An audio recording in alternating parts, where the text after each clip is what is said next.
तो यो वजह है कि बड़े बड़े लोग हाथ खड़े कर गए ये कह के मा हाजा कलामुल बशर, ये किसी इंसान का कलाम है ही नहीं।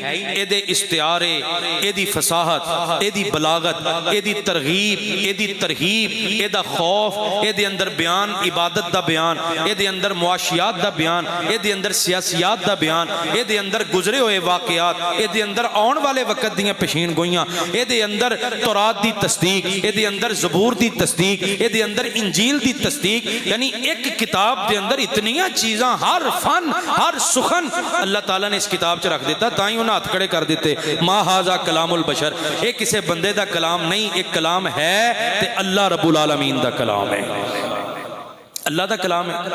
और इस मौके पर मैं अगे भी तुहानू एक गल अर्ज की है कि अपने फैसलाबाद के अंदर ही एक ईसाई मरकज़ के अंदर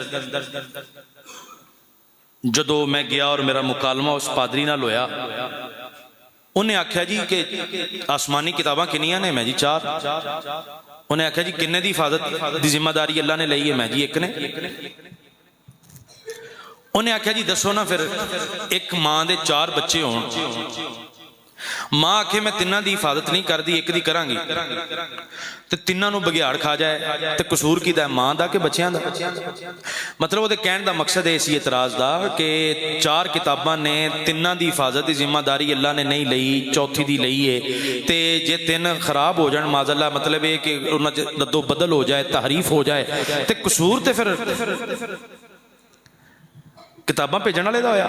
मतलब कहने का मतलब मकसद है। उत्थे 2 जवाब मैं अर्ज किए सन, तुहानू भी अगे भी सुनाए ने, मौका मुनासबत फिर अर्ज कर देना, क्योंकि बूटियां नू पानी लगता रहे तो हरे रहिंदे।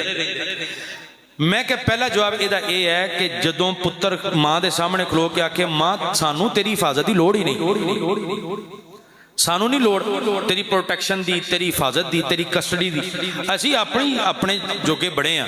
तो मां ने फिर यही आखना खाओ कसमां दा सिर, जेड़ा मेरी हिफाजत कबूल करदा मैं ओदी ते करां ना। ते दूसरी गल ये है अल्लाह ताला ने तुरात नाजल की थी, अल्लाह नू पता सी भी इस तो बाद मैं ज़बूर नाजल करनी है, जे ये तुरात च डंडी मारनगे मैं ज़बूर च कड़ कड़ाके देंगा। ज़बूर नाजल करके उहदी हिफाजत की जिम्मेदारी आप नहीं लई, कौम नू दे दित्ती, उलमा नू दे दित्ती। क्यों? अल्लाह नू पता सी इस तो बाद मैं इंजील नाजल करनी है, जे इन्हां को डंडी मारी मैं इंजील च कड़ कड़ाके देंगा। इंजील नाजल करके उहदी हिफाजत की जिम्मेदारी अल्लाह ने कौम दे उलमा दी ला दित्ती, कौम की जिम्मेदारी ला दित्ती। क्यों? इस वास्ते कि मालिक नू पता सी इस तो बाद मैं कुरान नाजल करना है, जे इन्हां इंजील च गड़बड़ की मैं कुरान च कड़ कड़ाके देंगा। तो इंज ही होया, जदों कुरान नाजल करन दी वारी आई अल्लाह नू पता सी मेरा नबी भी आखिरी है ते किताब भी आखिरी है, हुण क़यामत तक नबी भी कोई नहीं आना ते किताब भी कोई नहीं आनी। मालिक ने यदी हिफाजत की जिम्मेदारी लैके दस दिता, हुण क़यामत तक सिक्का चलेगा तो मुस्तफा की खत्मे नबुव्वत दा चलेगा, कानून चलेगा तो मुस्तफा की किताब कुरान दा ही चलेगा। वाज़े कर दिता कि भाई हुण क़यामत तक, चूंकि कानून यो ही चलना है, क़यामत तक शरीयत यो ही है, अल्लाह का हुक्म यो ही है। इस वास्ते अल्लाह ताला ने यदी हिफाजत की जिम्मेदारी ली। अल्लाह ताला ने बनी इसराइल के चोचले किने कीते ने? मन किदे वास्ते आउंदा रहा? बोलो तो सही। सलवा किदे वास्ते आउंदा रहा?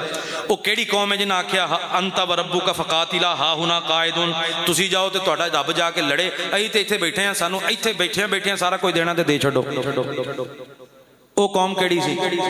नहनु अबनाउल्लाहि व अहिब्बाउह, असी अल्लाह दे पुत्तर हां, असी अल्लाह दे प्यारे हां। ये दावा किन्हां दा सी? बोलिए। ते रब जदों फिर इज्जत देंदा है, देखो ना कुरान कहंदा या बनी इसराइल अज़कुरू निअमती अल्लती अनअमतु अलैकुम, बनी इसराइल वालों याद करो जिहड़ी नेमत मैं तुहाडे ते कीती सी। अन्नी फद्दलतुकुम अलल आलमीन, तुहानू अपने दौर च सारे जान वालियां ते फजीलत दित्ती। कुरान दी आयतां ने, अन्नी फद्दलतुकुम अलल आलमीन। मैं जी फजीलतां लैण दा पता है, हिफाजत करन दा कोई नहीं पता। रब जदों फजीलत देंदा है, शान देंदा है, ते फिर ओहदे बदले इम्तिहान भी लैंदा है। इम्तिहान फेल हो गए हो तो हुण जनाब जिम्मेदारी पाती तुसी अल्लाह दे खाते, भाई अल्लाह दा कसूर है, माज़अल्लाह क्यों नहीं हिफाजत क्यों नहीं की? मन तुसी खाओ, सलवा तुसी खाओ, चोचले तुसी करवाओ, लाडले अपने आप नूं तुसी आखो, अल्लाह दी औलाद तुसी आखो, अपने आप नूं अल्लाह दे महबूब तुसी आखो।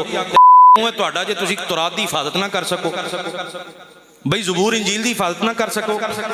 ਅਸੀਂ ਤੇ ਅੱਲਾਹ ਤਾਲਾ ਕੋਲੋਂ ਮੰਗ ਕੇ ਮਨਸਬ ਤੇ ਨਹੀਂ ਨਾ ਲਿਆ ਕਿ ਯਾ ਅੱਲਾ ਸਾਨੂੰ ਖੈਰ ਉਮਤ ਫਰਮਾ।